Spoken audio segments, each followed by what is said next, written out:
Good morning, children. Welcome back to today's session. As we already learned about in the social science, there are 6 parts. In that, we are going to learn about the economics part today. And the first lesson, which is titled as Introduction to Economics. And in today's class, you will be learning about meaning and basic concepts of economics, the importance of studying economics and economic activities. And regarding this pandemic situation, the government is decrease some of your portions inside the lesson, so we will not be learning that part.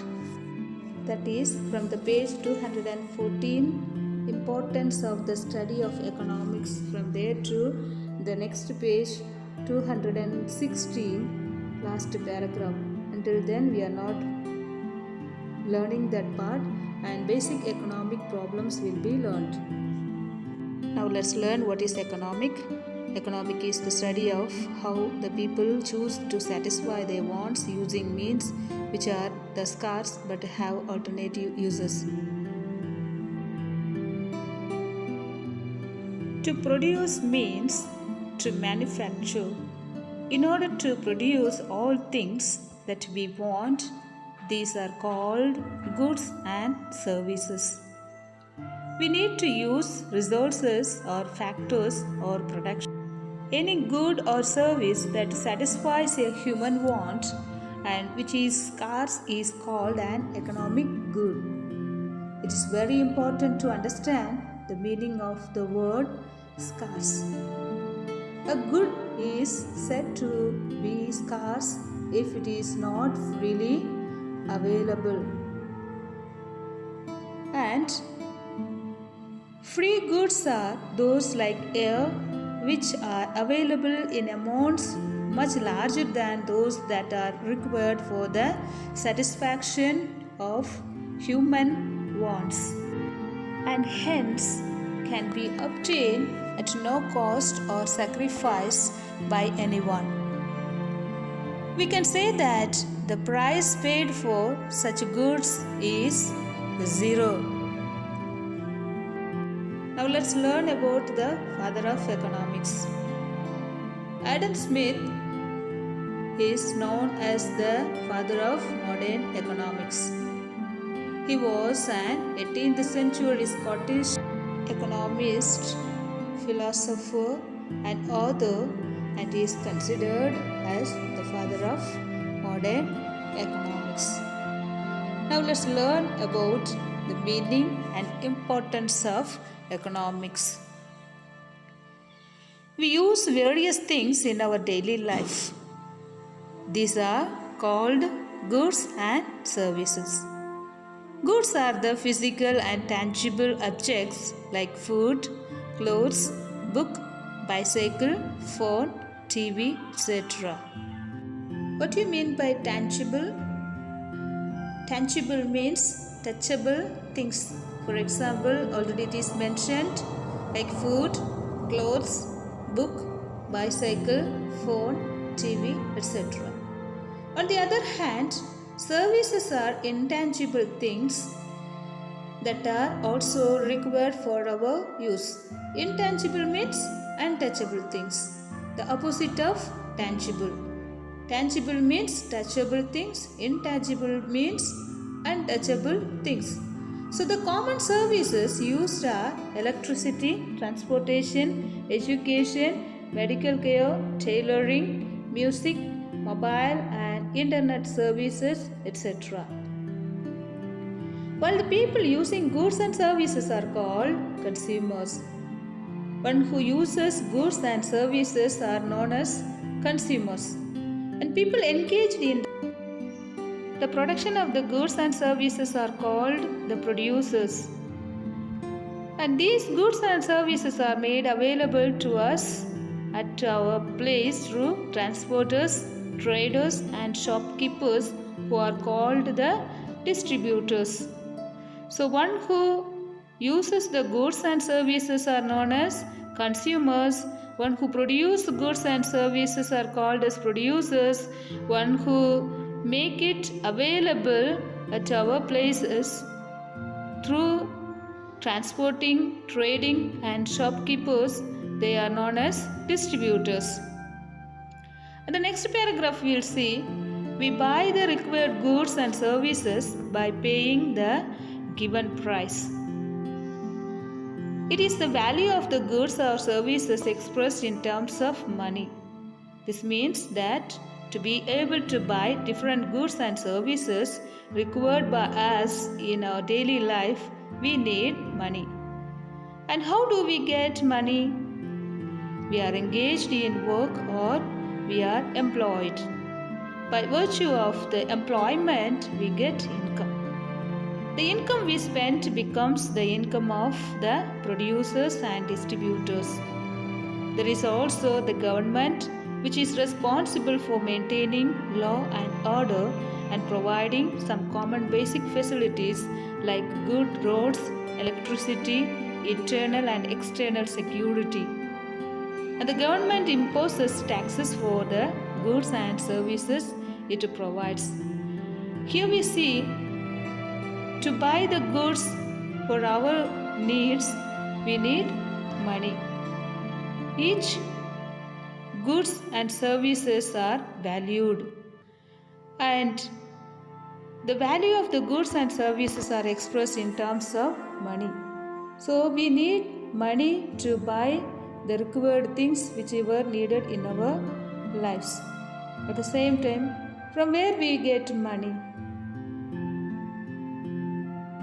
To get money, we are engaged in one or the other works and we are employed.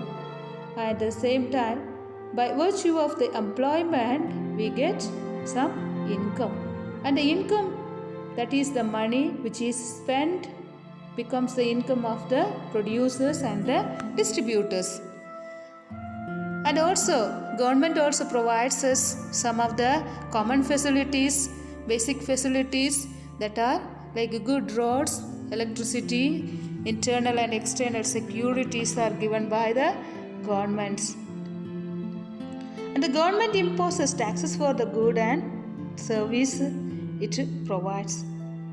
In the next paragraph we are seeing, therefore, a normal day is characterized by interaction among the producers, distributors, consumers and the government. How each of them earns income and how they spend forms the core of economic activity. Economics may be described as the study of these economic activities of individuals or as a science that deals with the production, distribution and use of goods and services. So here we see, in a normal day, it is characterized by interaction among the producers and the distributors and the consumers and government. The collaboration of these producers, distributors, consumers and government, we earns income and it is spent in the forms of core of economic activity. And economics may be described as the study of these economic activities of individual, a science that deals with the production, distribution and use of good services. And the next paragraph we are seeing that an important aspect is that we cannot have all the goods and services we wish, because the money we to buy them is limited or scarce. What do you mean by scarce? Scarce means only available in small quantities that do not meet a demand. For example, we three are going to the ice cream shop. We want to eat, we like to have it, ice cream, but we found there only 2 ice creams are available. So there we are finding scarcity. And the scarcity definition is economics is the science which studies human behavior as the relationship between ends and scars, means which have alternative uses. And it is a common tendency on our part to choose the most pressing or important want first and postpone the less urgent ones. Hence, food is more important than going to a movie, and purchasing seeds and fertilizers is more important than purchasing a tractor, etc. And this classification of wants as more important or less is called as prioritizing. Once prioritized, we allocate most of our resources to purchase that commodity which satisfies the chosen wants. Therefore, in situations of scarcity, we choose the most desirable wants or prioritize them in order of importance. For example, wood is there. Whether to produce a chair or a table or a desk, that we have to prioritize. When it is prioritized, we can make it easier. So some of the examples are given here in your textbook. That is, suppose you are having only 20 rupees to spend. Your teacher has asked to buy a book. You want to see the latest movie, and you want to buy medicine for your headache, and also you have to go home and you are still hungry. With this rupees 20 in hand, you cannot meet all these requirements. Definitely, you will choose among them which wants to be satisfied now and which later. Thus, you may eat something, buy few tablets and think of going home, and put off buying books and viewing movie later. This is a prioritization and allocation of resources of rupees 20 which you had. And therefore, scarcity and choice are basic problems which everyone faces and which are the central problems of economics. So, which are the central problems of economics?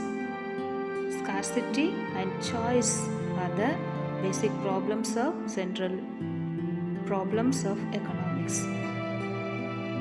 And in this background, economics is defined as the social science that examines how people choose to use limited or scarce resources in attempting to satisfy their unlimited wants. Economists have defined economics variedly, but the above definitions describes the central idea of economics. So different economists have given different definitions regarding economics. The definitions of economics we will be learning in the next session. So children, go through reading the lesson and try to understand it better. If you are having any doubts, you can clear out. Thank you. Have a beautiful day.